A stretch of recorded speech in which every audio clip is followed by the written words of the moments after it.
So, lads, I had no plans of recording today, and I had plans on just kind of chilling and maybe tomorrow having a video talking about how the Aces are going to lose by 50 points.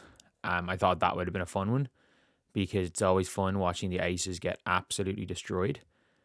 Like obviously they are about to lose by 50. Kayla McBride nearly set the all-time three-point record in a half. Um, But this is something we got to talk about here. And this is really disappointing from a journalist so closely linked to the Indiana Fever organization.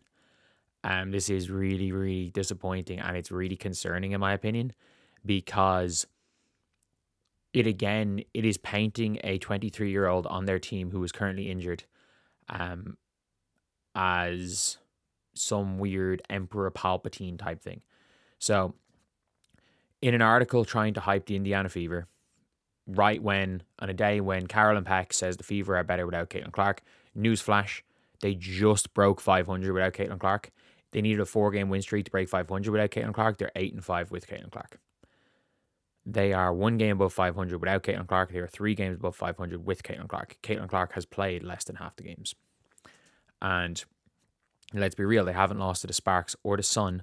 Like, the Indiana Fever have not lost to a team who, at the time, were lower than the Fever in the standings with Caitlin Clark since the Dallas Wings. And I'm not counting the last game against the Mercury.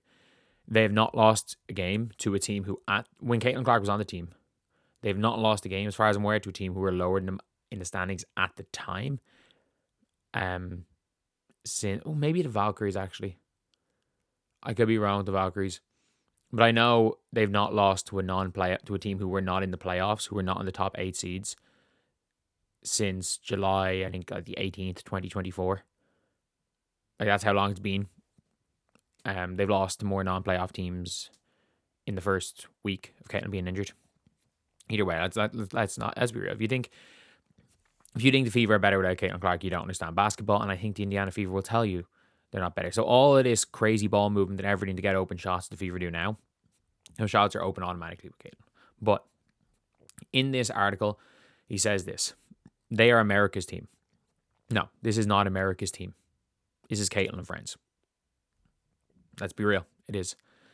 Like, if every single one of these players, like, and by the way, that's not like saying like Lexi Hull's not extremely popular. Leah Boston, Kelsey Mitchell, Sophie Cunningham, KK Timpson, these are really popular. But if these players decided, like, if these individual players decided that they would all play, instead of playing Unrivaled, instead of playing in any leagues in Europe or anything, if the Indiana Fever players decided to travel the world as the CC All-Stars and play games against the top teams in Australia, top teams in Europe, top teams in Asia, in exhibition games, but they're like competitive exhibition games, there will be as many people watching them as the Indiana Fever. Like, the Indiana Fever brand is nothing. And you can't say they're America's team, because that's trying to say that the Indiana Fever are America's team. And I'm not saying people don't care about the other players, because people do, as you can see by the amount of viewers that the Indiana Fever get when Caitlin Clark is gone. But people care about these players. People don't give a flying fuck about the Indiana Fever organization. So, however, there's a lot of nastiness almost entirely online that comes along with that. Just read the comments or don't, actually. And that is true. But every single sports team deals with nastiness online. They do. They absolutely do. Like, every team in sport, every team in the WNBA. It doesn't matter who you are. And the bigger you get, the lower of a percentage, things are nasty. And I'm sorry, like, the Indiana Fever probably calling Bree Turner an audible shot clock abuse. She is an audible shot clock. She doesn't play basketball. She is a practice player who calls out the shot clock. Like, when was the last? Bree Turner hasn't played a meaningful minute since game 1 against Chicago. Actually, no, sorry. They put her on in that Aces game when they imploded. Like, that's all it is. It says it's something they dealt with last season and again this season. The reality is those who are loudest aren't Fever or basketball fans. They're only there for Clark, but the dark side can easily seep into a team. The Fever won't let that happen. Like, talking about the dark side of this. Like, what are we doing? What are we doing? Like, we are in this is a week. I don't know what happened to the screen right there, but this is a week. I kid you not, where Sophie Cunningham has not gone since the All-Star break. Sophie Cunningham has not gone to an away crowd without being booed. It's not a problem when you boo Sophie Cunningham, when other teams boo Sophie Cunningham, and let's be real, it's not a problem. It's not a problem. So that's not a problem. But when the Indiana Fever boo Duana Bonner, they can't shut up about it. They can't shut up about it.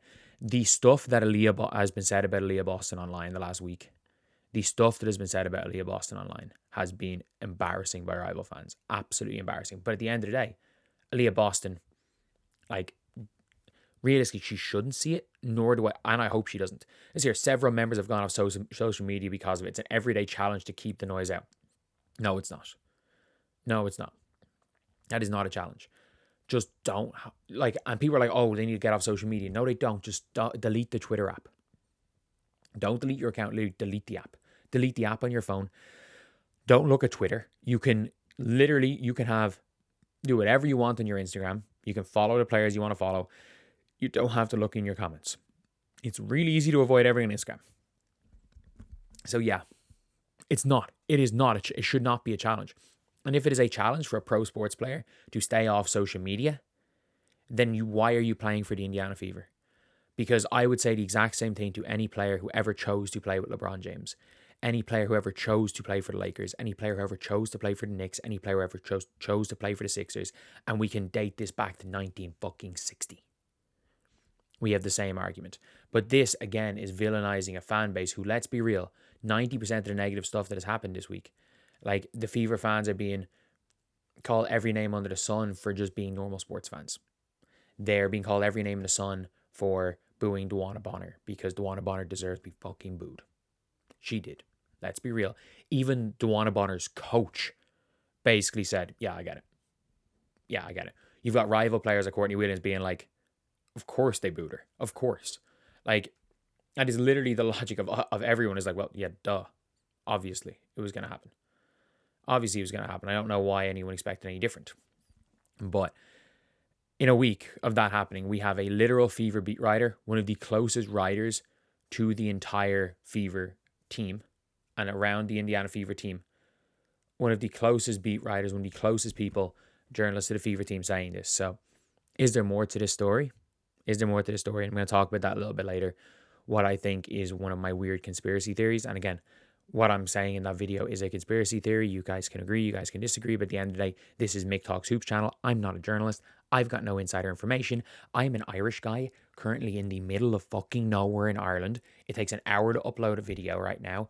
I'm talking into a microphone and I forgot my webcam, so I'm using my laptop's webcam. This is not high production value. This is a random Irish guy talking into a fucking microphone right now.